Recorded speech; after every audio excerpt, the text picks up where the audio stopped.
One. Welcome, week 10 of the DFS Fantasy Fling podcast, where we focus on, you guessed it, DFS, daily fantasy sports, fantasy football without the commitment. Wow, we've already done 10 episodes. That went by quick. This is episode 1.10. We will preview the hot plays of week 10, of course, and then review our hot and cold plays from last week. Some of those shameful ones, which if you didn't win money, there's always shameful plays. But let's start it with the top hot plays of week 9. Now we have number 1 coming in, Kyler Murray. He had 37 points. Number 2, Josh Allen in that shootout with the Seahawks. Pretty much everyone saw that one coming. That one, he got 36 points there. Patrick Mahomes doing it again, another big week. Coming in number 3 with almost 31 points. And then my boy Drew Lock coming in at number 4 with 30 points. He won some people quite a lot of money, actually. The Millie Maker, one of the Millie Maker tournaments. Drew Lock was a winning quarterback. And last at number 5, we have Teddy Bridgewater at 28 points. Teddy B. Yeah. What an awesome story with him, by the way, about the injury that he had to his knee, where he had the full spectrum, like the ACL, MCL, and meniscus or whatever, tore it all. May never play again. That was pretty awesome to see him doing this. Yeah, wasn't that in like quarterback practice that he did that too? Yeah, it was in practice, like 2017, I think, or something. Yeah, it was a practice. To see him come back, that was awesome. Good for him. Mm-hmm. Got stuck on my cord. Absolutely. Uh-oh. Okay. Already have technical difficulties over here. I rolled up my cord and my finger. Moving on to the running backs. God, Dalvin Cook, the guy is just a stud, man. When that guy, if he could stay healthy, he'd be the number 1 running back in the league. There's no question, I don't think. It's incredible to follow up what he did 2 weeks ago with his performance last week. And nuts. The problem is, though, is I think that they get too caught up, and he's not Derrick Henry. He's not 250 pounds. They keep giving him 25, 30 touches a week. He's going to get hurt again. They got to do a better job. Yeah. I know he's a stud. You want him to hand all the time, but I think the Saints have it right. What they do with Kamara. Sometimes you see Latavius Murray in there, and you're like, why? But I think the overall idea behind it is a little more sound. Keep him. Mm-hmm. Anyway, coming in second was Christian McCaffrey, 37 points, and it's kind of part of my walk of shame. I was afraid to play him this week. I thought they may ease him back in. Not so much. He touched the ball 28 times. J.D. McKissick. This actually, when Kyle Allen dislocated ankle, that was horrible to watch. But when Alex Smith came in 3 or 4 weeks ago when he got injured, the running backs had like a 45% target share. And now Smith comes back in again, and J.D. McKissick has 17 points. He had like 9 receptions. I don't even know, 11 targets. Insane, but he may be someone to watch out for, especially if Alex Smith is going to finish the season. He's obviously the new Phillip Rivers checking down to running backs. And then Kalen Ballage. Who? Yeah. I can't believe Kalen Ballage. We were talking about this earlier, and I said, if you actually watch him on film and you just cover up his name and his number and you just watch the guy, you're like, the guy's not too bad. He's not great, but he's not bad. Mm-hmm. I don't know if it was a lucky game, a one-off, a flip switch, whatever, but 16 points. And then James Robinson, a lot of people are like, oh, trade him away because the second half of the season's hard. Still had 16 points, so another good run from him. Receivers, you got Tyreek the Freak putting up 33 points. The guy's amazing. He actually could have like 5 touchdowns if you look at that game. He ended up with 2, but there was one where Mahomes had him open. He missed him. There were 2 of them that he got down to within the 5-yard line as well. So he could have had 5 touchdowns that game. The guy's incredible. Jacoby Myers. He's not a great receiver if you watch him on film, but he's 29 points. I mean, he won a lot of people there. They threw him in just kind of a lucky play. Who else are they going to throw to? I mean, Right? It's how long has this been going on with the New England Patriots? The better part of a half a decade at least. They have no wide receivers. They have Edelman, and at this stage in his career, I mean, he's as gimpy as ever, Yep. and a bunch of no-name guys. It's going to be N'Keal Harry. It's last year they brought in Antonio Brown, but he's crazy, so that didn't work out. They got rid of him, but who else are they going to throw to? I mean, I expected him to have like a decent game, but not like this. I didn't expect him to blow up, but good for him. I mean, sometimes the players we'll see how long it lasts. All right, man. Sure. If they're given a shot, yeah. They'll see what they do when they put on man coverage. But when you're given a shot and you succeed, good for him. DJ Chark, 27 points. I sat him in almost every single league I had because I was like, oh, he's coming with a backup rookie quarterback from the 6th round. I was like, they're gonna get slaughtered. Yeah, they almost won the game. He had an incredible. When Roby went out, when they said Roby was out, I played DJ Chark in some lineups. He was my run back. They played Houston, right? Yeah, I wish I had played him. Yeah. So I played like Watson and Fuller and Cooks. I kind of like alternated between those two, and then ran it back with DJ Chark, and it ended up being pretty good. Not bad at all, man. Yeah. Not bad. Curtis Samuel, that's the third week in a row he's had a pretty good game. 26 points. And then to round it out, Jerry Jeudy on the Broncos' attempted comeback. I guess they came back the week before that and they won, but the game was pretty far out of hand. But, hey, garbage time still counts. Yeah. Well, the thing about Jeudy is he's just an incredible route runner. Yeah. Like, here's the thing. If Judy's on the right team, we're talking about him as the rookie of the year candidate. If he's drafted by the right team, the Packers. Or,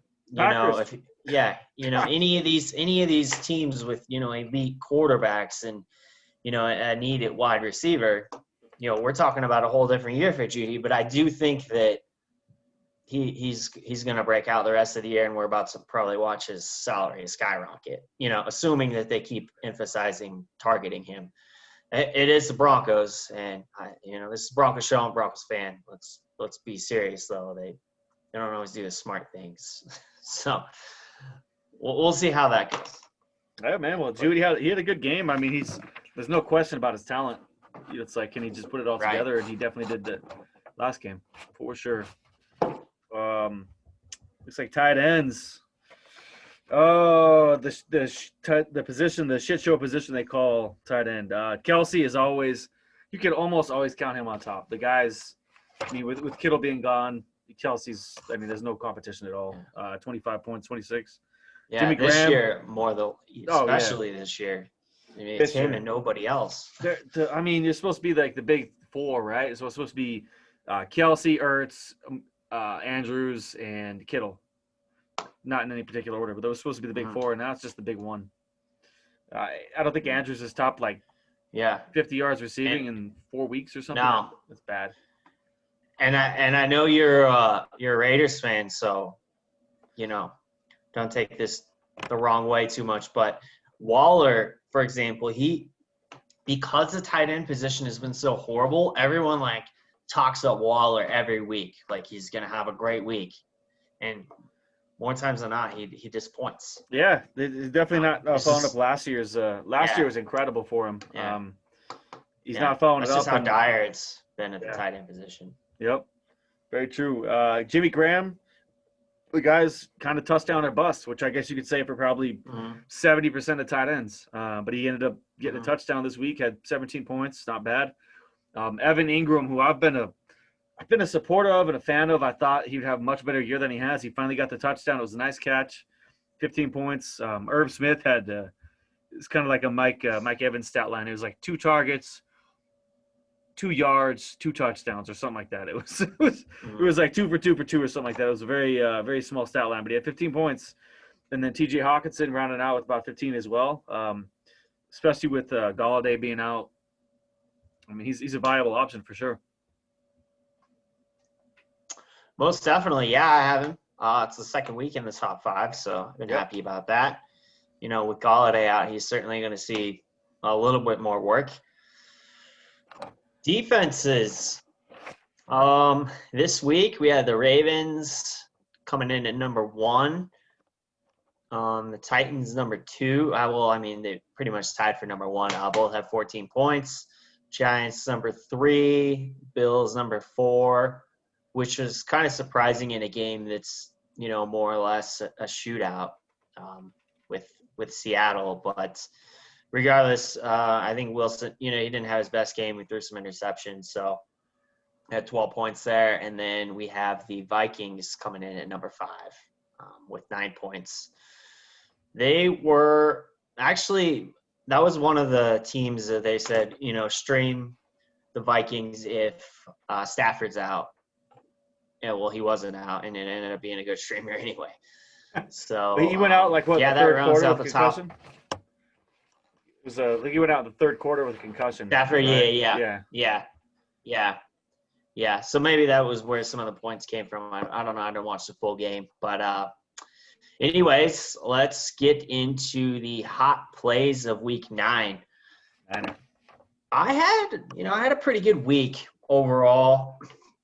I did more head-to-heads this week and 50-50s, and to be honest, I would have blown up this week if it wasn't for Justin Jackson getting hurt, because I started him in so many lineups.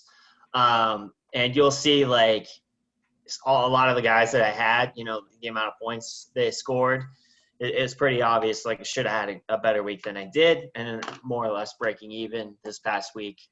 Thank you, Justin Jackson. But quarterbacks, I did well. Justin Herbert, I started him probably in most lineups. I also did Wilson in a few and Allen in a few lineups as well. Herbert, 26 points, Wilson, 29 points, Josh Allen, 39 points. He came in real big for me. And then Drew Lock, he's $5,200. So, if you looked at the point total for that game and you know how the Falcons are defensively, 52 points. It's a stack. Drew Lock and Judy was what I did. I did Fant as well. That didn't pay off because he got hurt again. But Drew Lock, 33 points, and he won a couple people $1 million. So not going to say that's a bad play at all. CMC, actually the guy who won the Millie Maker, he had Drew Lock, he had Christian McCaffrey, and he had Dalvin Cook. So when you're able to go down on a salary on a quarterback and he hits, and you could pay up for 2 stud running backs and they both hit, you're going to have a really good week, maybe $1 million week.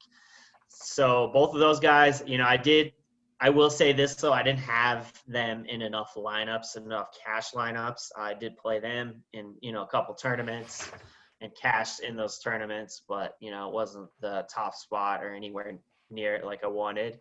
But Keenan Allen, this dude, his floor is so high every week. He sees a lot of targets. He's good for 20 points more or less every week. So this week, 28 points. DJ Shark, I told you, I got 30 points from him. And then Judy, 28 points. I think Judy's price is like 4,700, 4,900, 28 points. That's incredible. What more can you ask on that? But for hot plays, that's going to do it for me. What about you, Eric? Oh, man. Speaking of Keenan Allen, he has a quarterback that can actually throw it to him, isn't afraid to throw it to him, has a strong arm. Right. I mean, the guy's always been super talented, so now he's got someone who could really get the ball to him and emphasizes him. It's kind of – Rivers wasn't the worst, but all these years, Allen could have been a top 5 guy. He's got the talent level to do it. Yeah, man, for me, I played a lot of Dalvin Cook until it's kind of like the old McCaffrey. It doesn't matter what his price is. You're just going to play him because he has any given week can put up 30, 40, 50 points or whatever. Tyreek Hill, I played a lot of him as well. Nice. Been pretty consistent.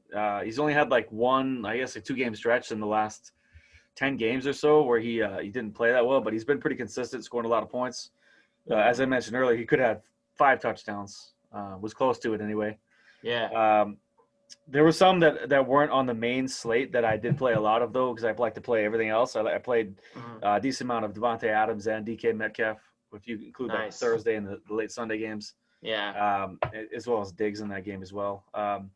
played Robinson, James Robinson, Kelsey, and what the hell did I write there? I think Hawkinson is what I meant to write. Yeah. Because the tight end's a shit show. I only play, even this week, I only usually have a handful of tight ends that I would even try to trust unless they're super cheap.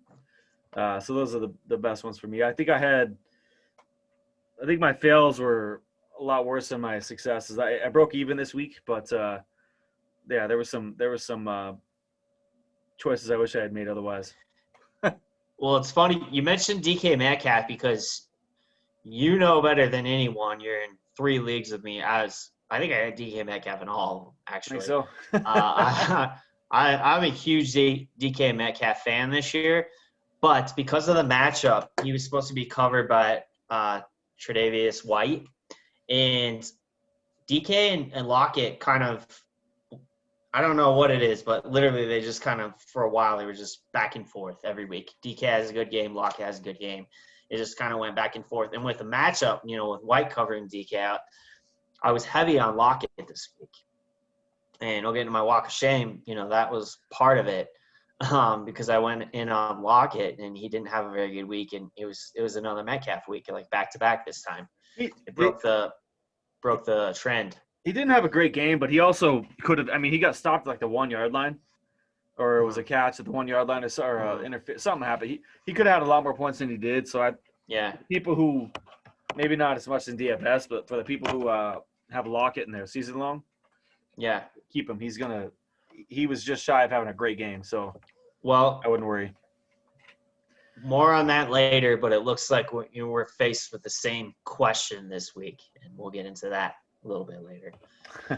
But you did prize picks this week. How'd that work out for you? Yeah, man, I didn't. I went in kind of. I think I deposited like $40 and I matched my 40, so I had 80. I did really well. I played 3 different over-unders. I'm not a big parlay guy where I like to do all or nothing. I'm more of like what I'll do usually is I'll pick 3 players, and I'll choose over-under on all 3. If you get 2 out of 3, you win 1.25, so you still win money. If you get 3 of 3, you win 2.25. So I put in $8 and I won 18, so I won $10. I did that 3 times. I did well. I had I chose, there was a stack a 3 I did with Dobbins, Ingram, and Diggs, and I chose the under for Dobbins, the over for Ingram and Diggs, and I won all that. Same thing with Big Ben. One thing that's really cool as well that I didn't know you could do, I just logged in. You can, if a game is at halftime or like somewhere in the third quarter, you can actually bet on it then. There was right around halftime, there was an over-under for Big Ben, for Herbert, and for Kyler Murray. And I chose the over for all 3 of them. They all hit. Nice. Pretty cool because if you look at game flow, all 3 of them were down at that time. So they were all playing from behind, which means they're likely going to pass. So, I don't know if that increases. Sometimes they could throw interceptions, lose points. But I thought it was you only lose 1 point for an interception, so it's not a big deal. But anyway, I thought it was pretty cool. You can find games where you think they're going to be throwing a lot to come back behind and bet on those as well. But anyway, I did 3 over-unders. And I won $30. It's not much. I just wanted to test it out, get used to the format, and I'll reinvest that 30, and there you go. Now I've got 110 to spend. Yeah. Well, take note. I mean, like I said, it's funny. I hate to lose, but I'm a degenerate gambler when it comes down to it. So I love to parlay. And speaking of, Polish Paul isn't here this week. Polish Paul, you might know him better as Macho Man. He's not on. He's not on the podcast this week, but he was like 1 point away, 1 or 2 points away from hitting the parlay. All 4 of his parlays, he was like half a point or 1 point away from winning it all. He did like a $50 bet, and he was trying to get new skis, and he was like a couple points away from hitting that parlay. So, my suggestion would be if you're going to do prize picks, first off, we will match, if you use code FLING when you sign up, they will match your deposit up to 100%, which is what, of course, Eric did. But my suggestion would be do it how you did it. Do 2 out of 3, do 3 out of 4, just hit those, don't parlay it. Once you build a good once you build a decent bankroll, when you make these picks that you're confident on after doing quite a bit of research on those guys, and if you have a bankroll, then you can start to parlay some picks. So then you can really, build your money. But don't blow all your money trying to parlay. That's how you lose. Yeah, So not until you're more that's experienced on that one. I agree.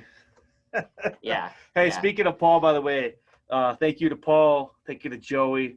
Thank you to Eric Schaefer. Thank you all the veterans I know. Thank you for your service. Yes. I appreciate you. Carl, thank you. Sorry, Carl. All the vets. Yeah, he's not thank listening, you all. I'm sure, but yeah. No. Thank you, Carl. Thank you all. I appreciate you. It's very much appreciated what you do. Thank you for your service. And thank you, Eric, for your service, sir. You're welcome. It was an honor. All right. We'll transition to something not so honorable. Walk of shame. Walk of shame. What do you got for me this week? Oh man, maybe it's not my walk of shame, but the whole Tampa Bay team, they deserve a whole walk of shame. The whole team. Yeah. What a bad performance. Anyway, I would say for me, the biggest ones I had, one was I didn't play DJ Chark in my season long, or I guess I should have thrown him in maybe some DFS lineups. I didn't think a 6th round quarterback. He played really well. I didn't think he was going to do much. I thought he was going to get destroyed and no one would do anything, and I was wrong. DJ Chark, first play of the game, 73-yard touchdown. I was like, oh, shit. Anyway, that was a big one for me. James Conner, he had like 19 yards. He had like 2 points the whole game against the Cowboys' run defense. It's one of the worst in the league. And then Justin Jackson. Apparently he hurt in pregame warm. He hurt himself in pregame warm-up, and they, the Chargers were like, they forgot to tell anybody he got hurt. So yeah, it would have been nice to deactivate him at that point. Yeah, a surprise inactive got hurt in pregame warm-up, so it would have saved a lot of people a lot of money. The other one I have, I guess it's not a horrible fill, but like Derek Carr, I thought he'd do better. He didn't have a horrible game. He had like 14 points, which isn't horrible, but Lindsey, I thought Philip Lindsay would do it. He had like 3 points. It was bad. Gordon had like 3 or 4 points. It was I have a few Broncos on this list because I thought they're, I also have Carr on the list, but I thought playing the Falcons is like, okay, I had Lindsey, I had Fant, and then Albert O. Fant got hurt. Actually, I think Albert O tore his ACL, didn't he? Yeah, in the game. So, two of what's that? Fant had a great run and catch. And then at the end of it, the dude fell on his ankle.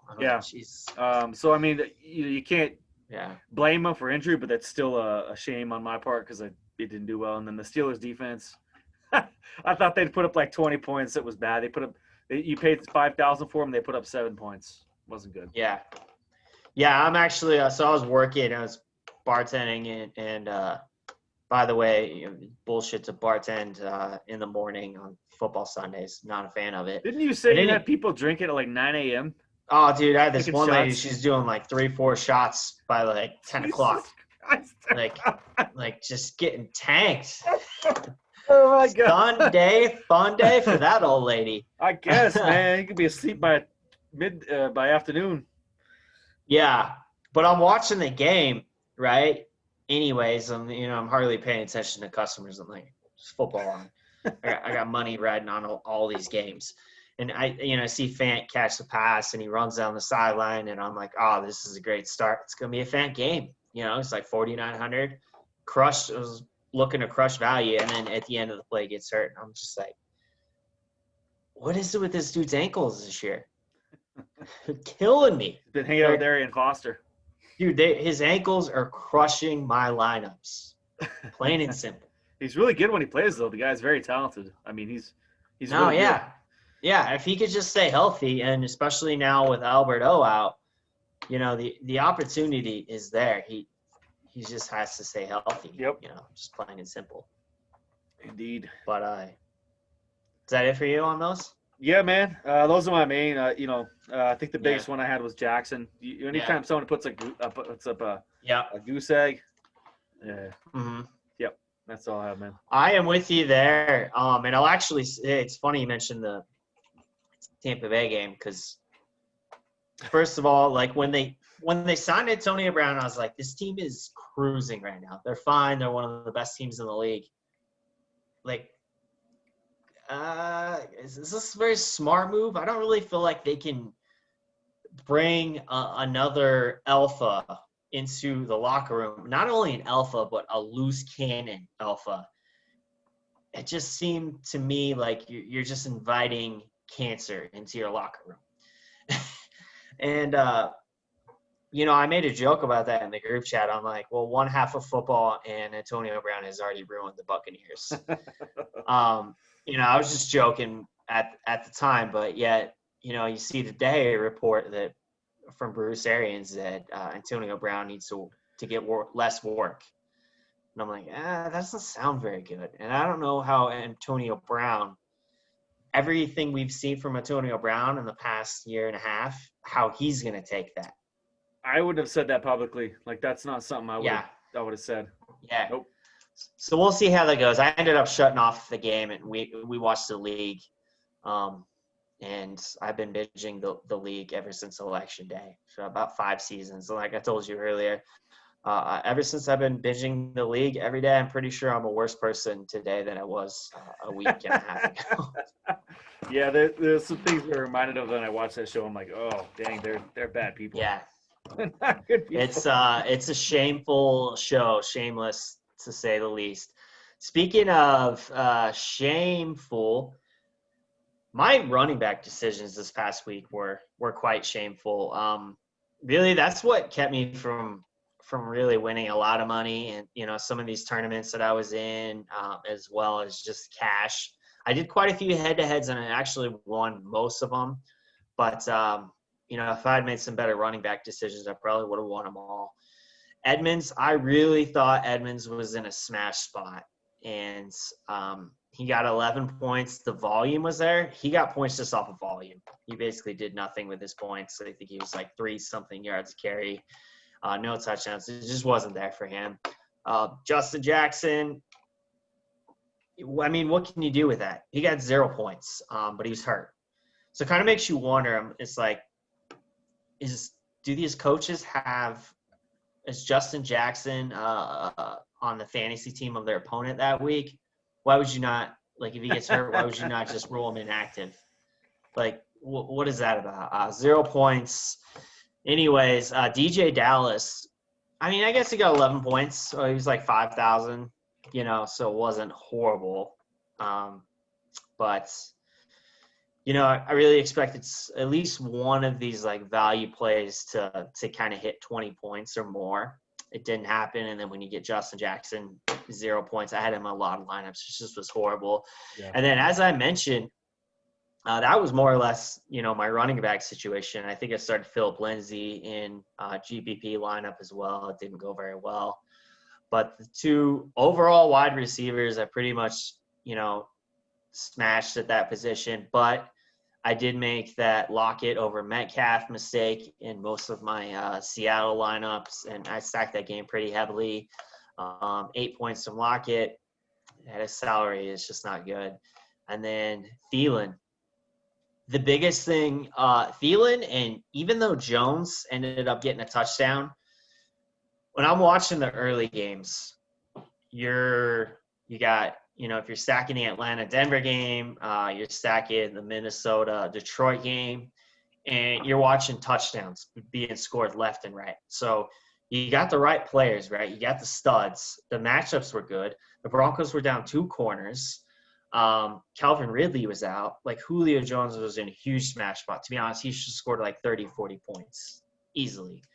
He didn't. And then Thielen, Minnesota was throwing touchdowns to guys named Amir Abdullah. Didn't see that revenge game coming. A running back is getting receiving touchdowns. Meanwhile, Thielen had, I believe, 2 receptions for like 38 yards.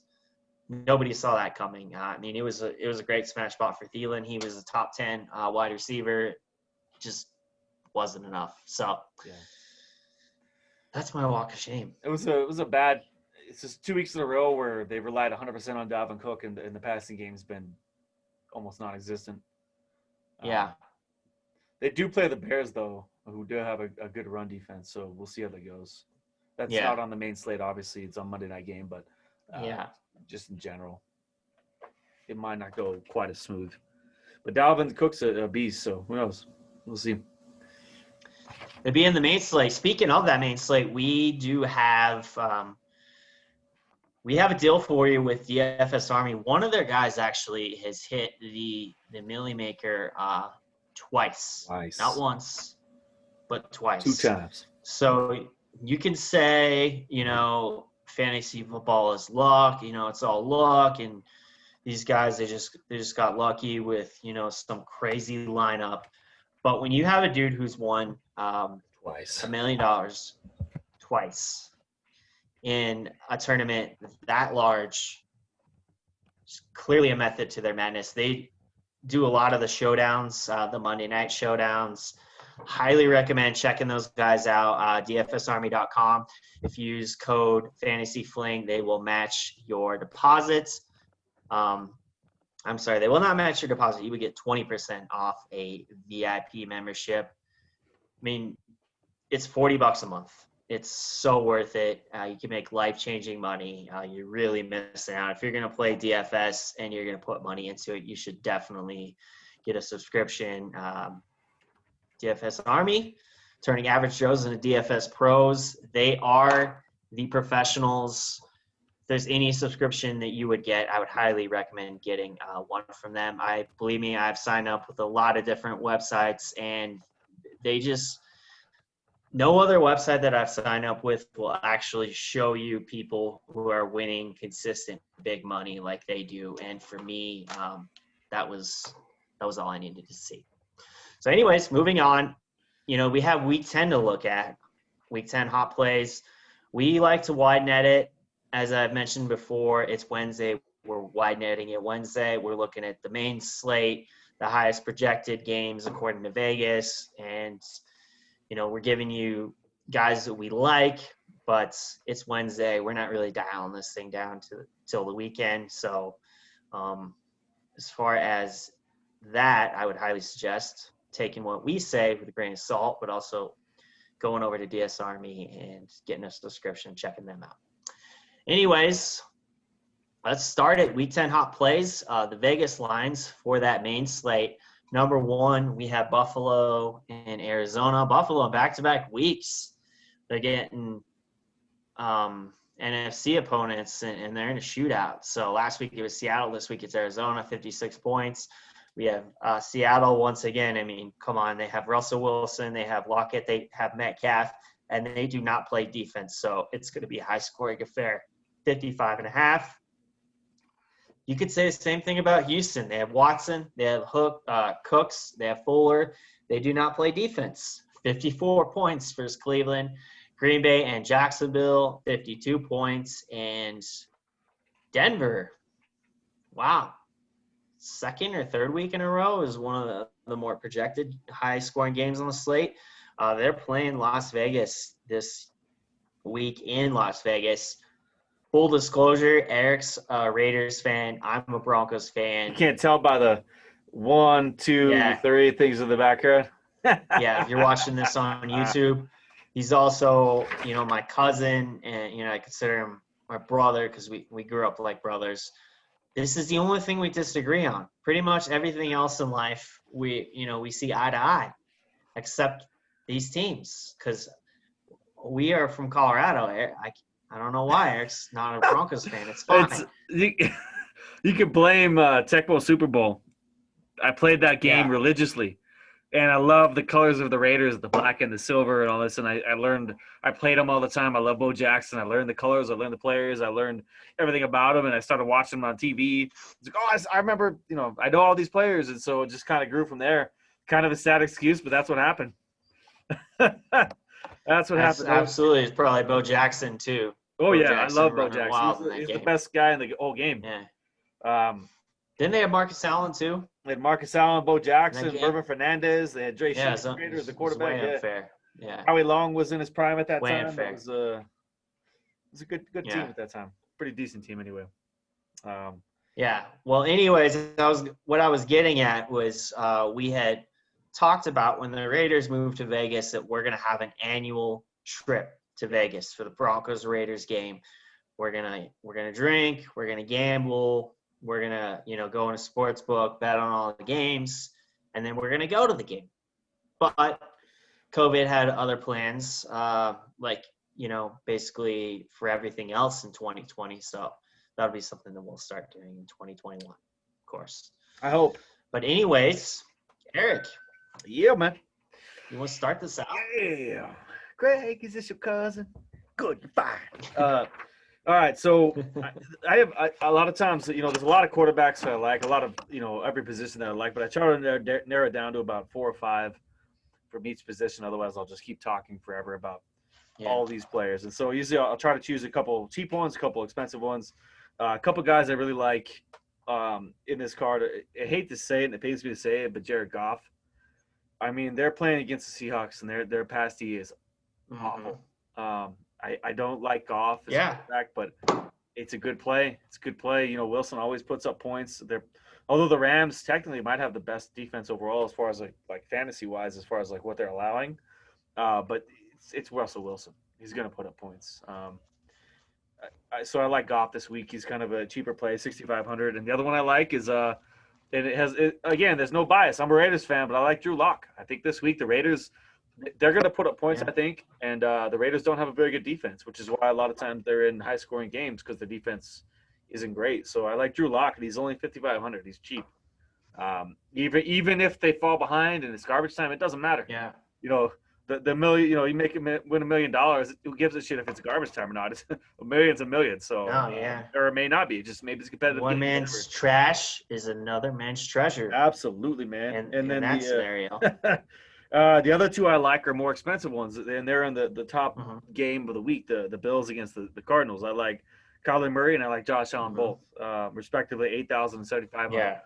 I like those guys. I like all 4 of those guys I mentioned. 2 cheaper, 2 more expensive, but. I like so Goff, Locke, Murray, and Allen. And of course, there's a lot more that I like than that. Yeah, those are the ones I narrowed it down to.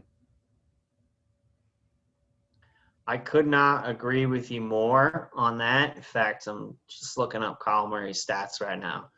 The last number 1 overall 4 or 5 games, 36 points, 28, 27. So, I mean, it's specifically if you look at, some of the teams he's faced recently, even Miami, they have a good defense.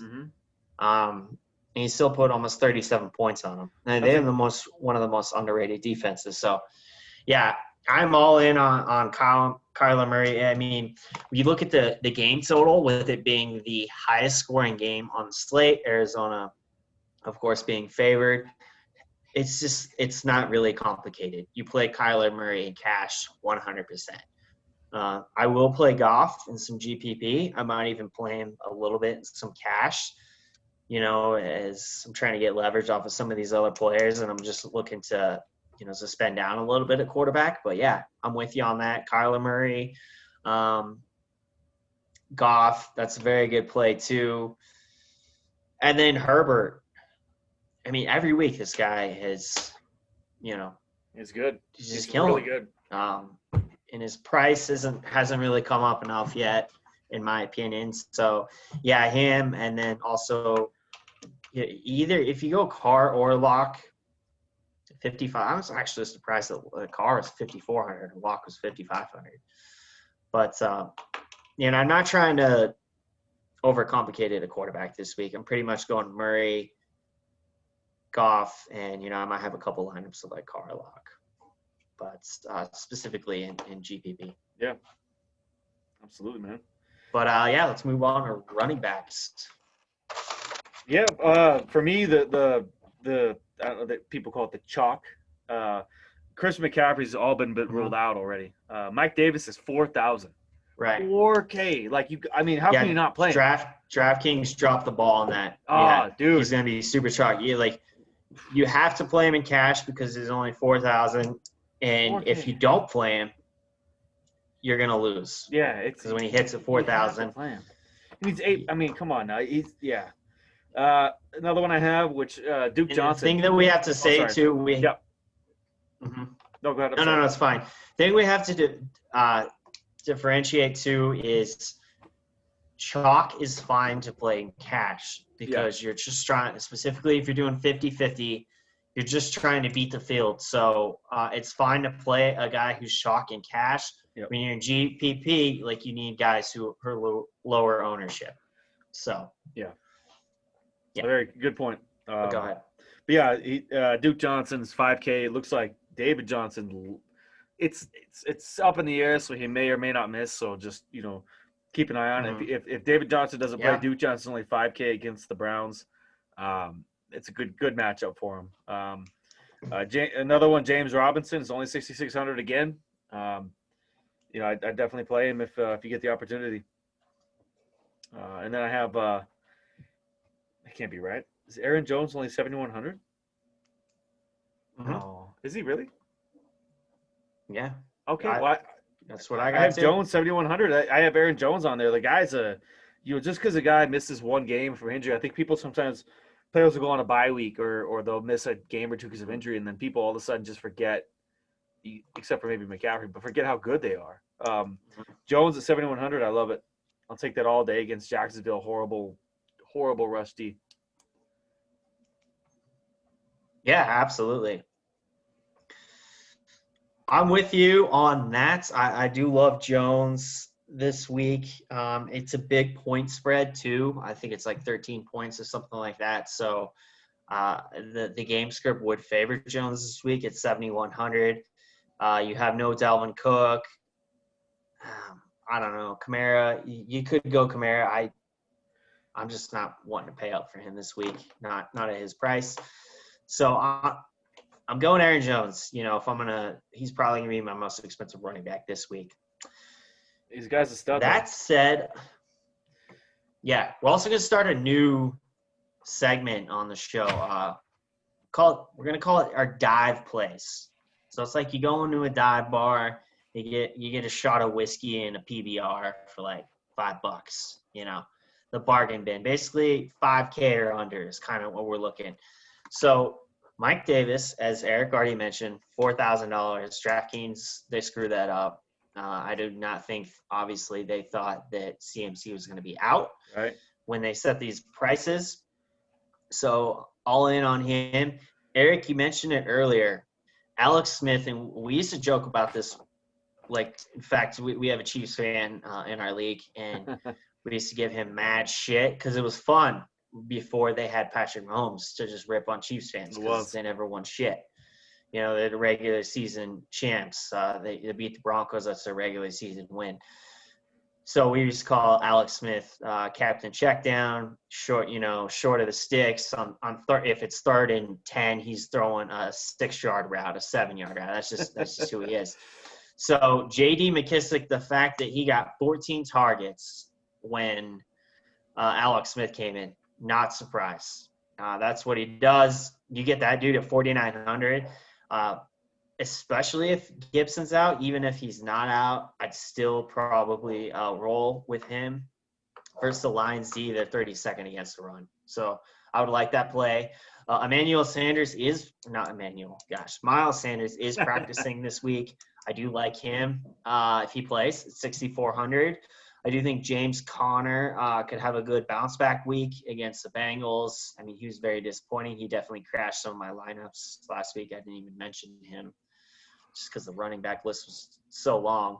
But like him and Jacobs, it's been a while since he's had a big game.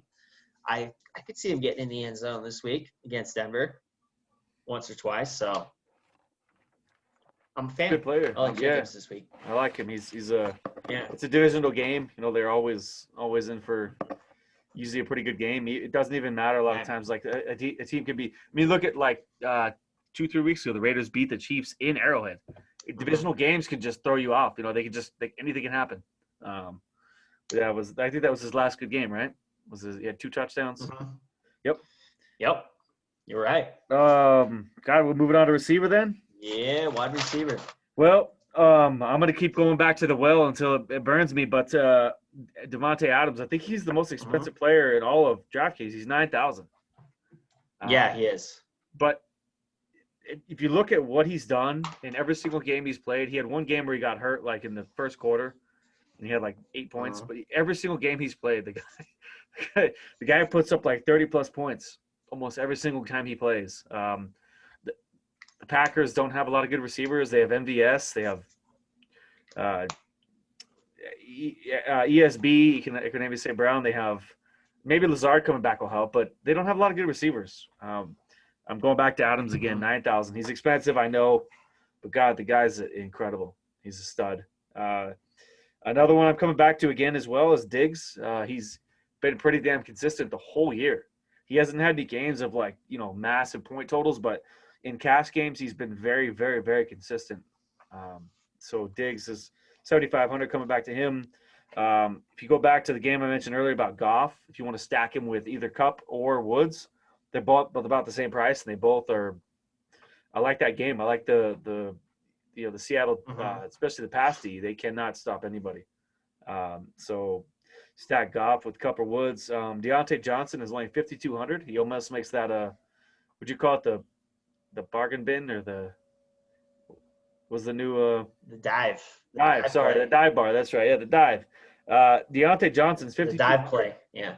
And he almost makes that. I mean, the guy's really good. He's arguably the best receiver on the team, and he's only 5,200. I know that he has injury concerns, but when he plays, man, the guy's good. And then the other two that I like are also same team, Metcalf and Lockett, in that game against the Bills. And I like three receivers from that game. So actually, Christian Kirk, if you throw him in there too, he's more of like I'd say Kirk as a GPP play, but he's really good. He's got a But yeah, those are the ones I have. I mean, those guys. I got a couple expensive ones. Adams, Diggs, a couple middle, a couple Woods, and then Deontay Johnson. Metcalf, Lockett. I like all those guys. I'll be putting all them mix and match throughout my lineups. How about you? Who you feeling? Absolutely. A lot of the same guys. Cooper Kupp. Both Cooper Kupp and Robert Woods have a good matchup this week against Seattle. Beautiful. I mean, it's beautiful. Seattle average over for over under total for their games has been about 65 points. That's what those games have finished at. So Cooper Kupp and Robert Woods.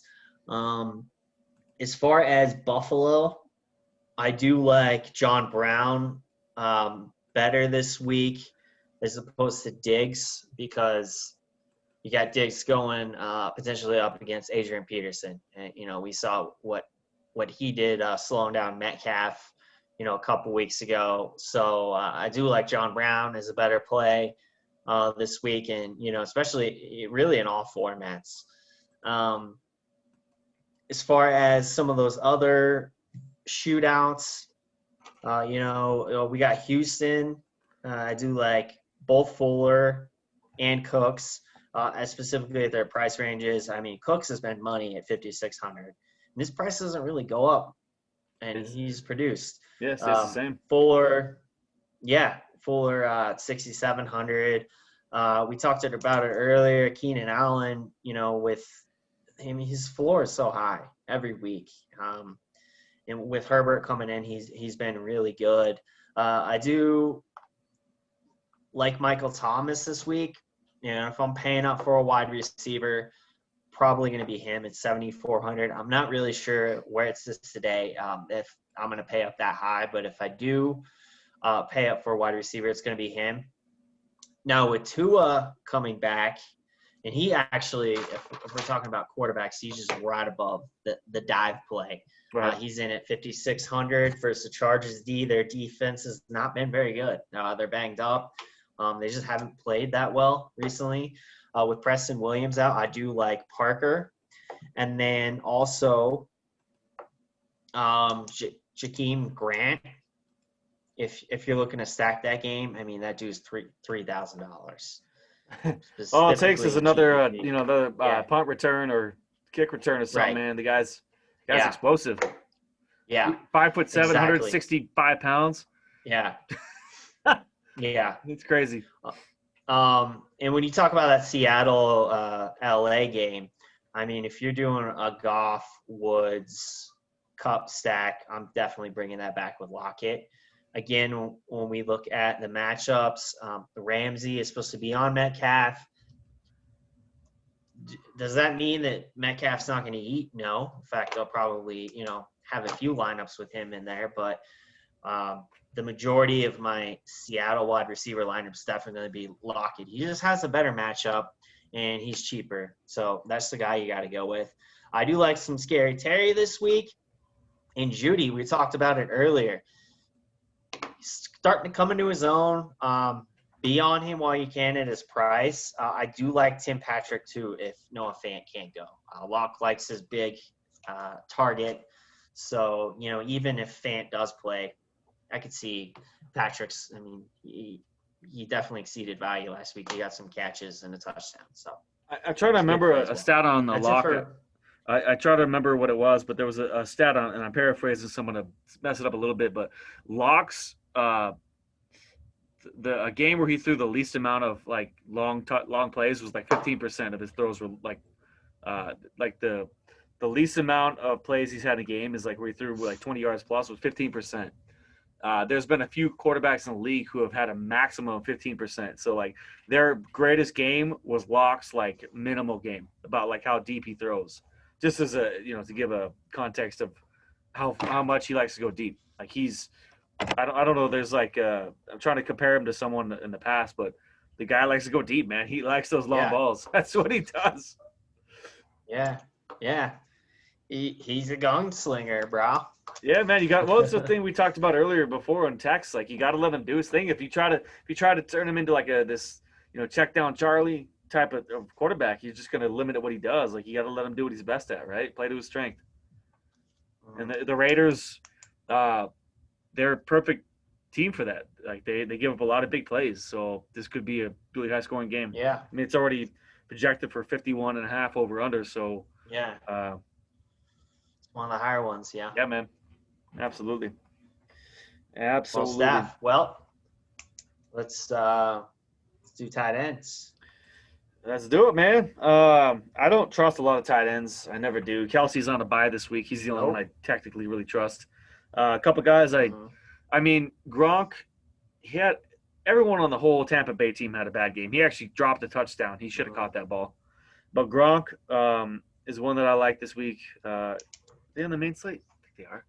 Good God. Anyway, Eric Ebron. He's only 4,400 and he's become a target. Like I don't like a lot of tight ends, but it's a good matchup. They're playing the Jags. They're not playing the Jags. They're playing the Bengals. My apologies. I like that. I like to play T.J. Hawkinson again because kind of necessity. It's like you Galladay's out, the targets get distributed. He seems to be, especially when they're near the end zone. That's one of Stafford's guys. And then as much as it pains me to say, Evan Ingram again. Another great matchup. The football team caught myself midway. The football team's pretty good defense, but they're not very good against tight ends. So it's a great matchup for Evan Ingram at 4,500. Those are the four I guess I like. I don't love any of them, but yeah. No. Yeah, I like those. One guy that people are forgetting about because he hasn't played in a couple weeks, 3 weeks because he was hurt, and then he had a bye. Browns. He's supposed to play this week. Hooper. Austin Hooper, 39 hundo. That's a high-scoring game. His last 3 games that he played, 10 points, 10 points, 14 points. Considering his price and what the tight end position has been here, if you can get him for $3,900 and he gets you 10 points, you would take that all day. For sure. So I'd probably play him. Jared Cook isn't a horrible play either at 4,600. I don't know the Fant's going to play, but if he does play, I would roll that dice again. I mean, God, he's probably going to piss me off and throw my beer by like 11:30 when he rolls another ankle. But no Alberto this week. He tore his ACL last week. Fant, from a talent standpoint, I promise you he's a top 5 talent at the tight end position. Ingram, he's gotten a lot of targets recently. He was top 5 last week. He's going against Philly. He's not a bad play this week. I think 4,500. Of course, you can go back to the well with Hawkinson. Awesome. Two good weeks in a row. As long as Stafford does play, I would play Hawkinson. And then probably my main play this week is going to be Dallas Goedert going against the Giants. I feel like he's a really good play at 42. Nice. This week. Yeah, he's forgotten about because of injury for sure. Yeah. Nice. Exactly. I like the Goddard play, man. That's I forgot about him, honestly. Yeah. Injuries will do that. Yeah. It is crazy, man. And then we're I guess to round it out, make this quick. I don't love defense. Yeah, got burned by Steelers last week. I thought they'd kill the Cowboys, but I like Philly against the Giants. I like both defenses playing each other. I like the Giants defense as well, and they're only 2,700. And then the Green Bay defense isn't great, but again, they're going against a rookie quarterback now that the teams have film on. Sixth rounder.